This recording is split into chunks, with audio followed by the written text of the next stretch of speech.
Hello students, एक ऐसे सवाल डिस्कस करने वाले हैं जो पाथ से रिलेटेड है कि पाथ की नेचर क्या होगी, लेकिन कब, जब वेलोसिटी और एक्सेलरेशन गिवन रहेगा। तो यानी वेलोसिटी और एक्सेलरेशन की बात की जाए तो दोनों के बीच जो एंगल बनता है उस पर डिपेंड करता है कि पाथ कैसी होगी, है ना। डिसाइड होगा कि एंगल कैसा है और एंगल से ही डिसाइड करेंगे पाथ कैसा है। तो जरा एक बार देख लें। सपोज कर लीजिए ये रोड है और इस रोड पे एक कार मोशन कर रहा है।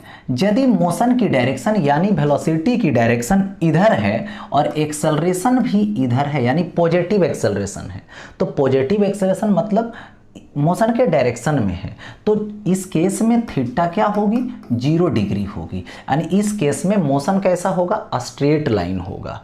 यानी वेलोसिटी और एक्सेलरेशन एक ही डायरेक्शन में हो, यानी 0 डिग्री पर है अभी, तो इस समय मोशन कैसा होगा, स्ट्रेट लाइन पे होगा। या नहीं तो बोल सकते हो कि मोशन इस डायरेक्शन में है और इसमें रिटार्डेशन हो रहा है, मतलब ब्रेक लगाया जा रहा है, तो एक्सेलरेशन अपोजिट डायरेक्शन हो गया। तो इस केस में वेलोसिटी इधर है, एक्सेलरेशन इधर है। उस समय क्या था, सेम डायरेक्शन, तो 0 डिग्री। अभी क्या हो गया, 180 डिग्री। इस केस में भी क्या होगा, रिटार्डेशन केस में भी अभी क्या हो रहा है, स्ट्रेट लाइन में मोशन हो रहा है, यानी 180 डिग्री। और यही यदि 90 डिग्री एंगल आ जाएगा तो वो सर्कुलर पाथ बना लेता है। यानी सबसे बड़ी बात है कि हम वेलोसिटी और एक्सेलरेशन के हिसाब से कैसे डिसाइड करेंगे कि पाथ कैसा है। तो सबसे पहले डिसाइड करनी है कि एंगल कितना है, यानी एंगल फाइंड करना जरूरी है। यदि आप एंगल फाइंड कर लेते हैं तो आप पाथ भी डिसाइड कर लेंगे। ओके, तो देखिए अब यहाँ पे डिसाइड करनी है मुझे कि कंडीशन से। फर्स्ट यहाँ पे क्या है, ए particle is projected with A velocity v। Okay, v, तो यहाँ पे ये हो गया vx, ये हो गया vy, ये हो गया vz। एक्सेलरेशन इतना मीटर पर and constant acceleration acting on the particle, acceleration ये हो गया ax, ay, az। Then the path of the particle is, तो इसका पाथ क्या होगा, है ना, कैसा, स्ट्रेट लाइन होगा, सर्कल होगा, पैराबोलिक होगा, इलिप्स होगा। तो इसको बताने वाला कौन होगा, एंगल बताने वाला होगा। एंगल से रिलेटेड बात होगी, एंगल जैसा आएगा उसके हिसाब से पाथ डिसाइड होगी। तो सबसे पहले यहाँ पे डिस्कस कर लें एंगल निकालने का। तो दो वेक्टर है, दो वेक्टर के बिटवीन एंगल निकालना होता है तो डॉट प्रोडक्ट की ज़रूरत होती है। अब डॉट प्रोडक्ट नहीं लेना होगा, तो डॉट प्रोडक्ट यदि लोगे तो यहाँ से देखिए v डॉट क्या लोगे, a लोगे। तो v डॉट a में क्या फार्मूला होती है, देखो x वाला पहले, तो vx ax plus vy ay plus vz az। देखिए vx कितना है, 3 है, 3 इंटू ax -6 प्लस vy -1 होगा, -1 इंटू ay, ये क्या है, +2 है, प्लस vz +2 है इंटू az -4 है, -4 हो गया। अब देखिए इसमें आगे बढ़ता हूँ, 3 इंटू -6 -18 -2, अब प्लस माइनस माइनस हो जाएगा, ये माइनस हो गया 8। ठीक है, अब देखिए तो ये कितना आ जाएगा, ये आ जाएगा -28, यानी डॉट प्रोडक्ट तो निकल चुका है। कितना आया, -28 आ गया। तो कॉस थीटा फॉर्मूला होती है, या तो ऐसे देखो यहाँ पे लिखता हूँ, वेक्टर a डॉट b यदि आपके पास है तो क्या होता है, ए बी कॉस थीटा।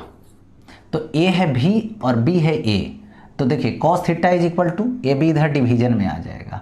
तो इसी तरीके से इसी बेस पे हम लोग लिखेंगे cos theta is equal to v dot a, और बाई क्या लिखोगे, v और a, यानी v का मैग्नीट्यूड और a का मैग्नीट्यूड।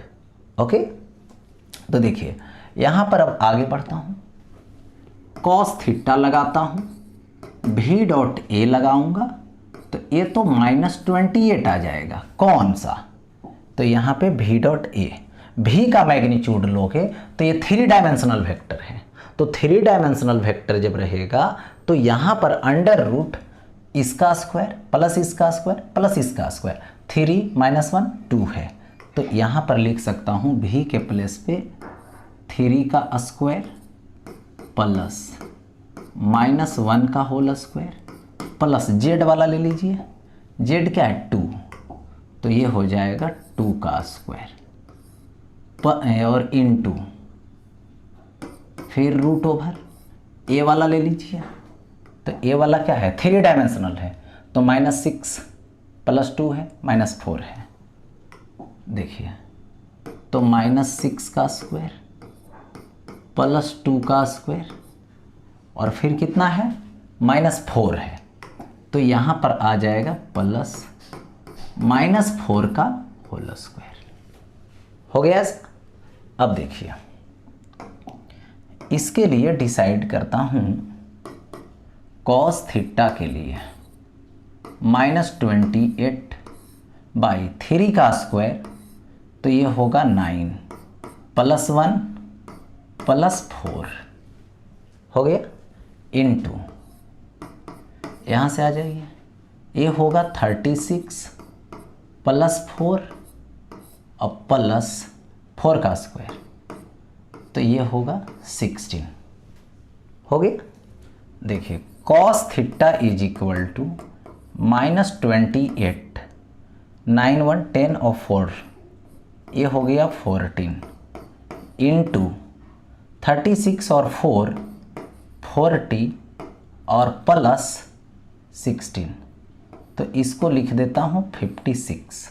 ओके -28 और ये देखिए यहाँ से ऐसे √14 और इंटू 4 × 14 हो गया, क्योंकि 56 है तो इतना लिख सकता हूँ।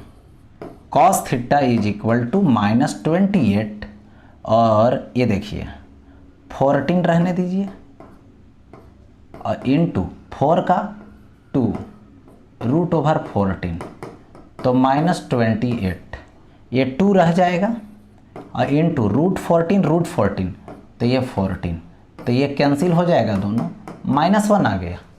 तो cos थीटा में कितना इज इक्वल टू -1, तो theta is equal to 180 degree, यानी 180 डिग्री यानी रिटार्डेशन होगा। रिटार्डेशन होगा मतलब वेलोसिटी यदि इस डायरेक्शन में है तो एक्सेलरेशन इस डायरेक्शन में होगा, यानी अपोजिट डायरेक्शन में। अपोजिट डायरेक्शन में होगा तो मोशन कैसा होगा, स्ट्रेट लाइन पाथ पे होगा।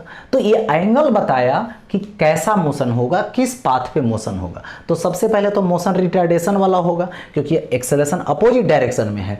मोशन का नेचर पूछा जाएगा तो रिटार्डेशन यानी स्पीडिंग डाउन। यदि पाथ का नेचर पूछा जाएगा तो ये कैसा होगा, स्ट्रेट लाइन होगा। ये देखिए स्ट्रेट लाइन हो गया, दैट मीन्स सॉल्व। ओके।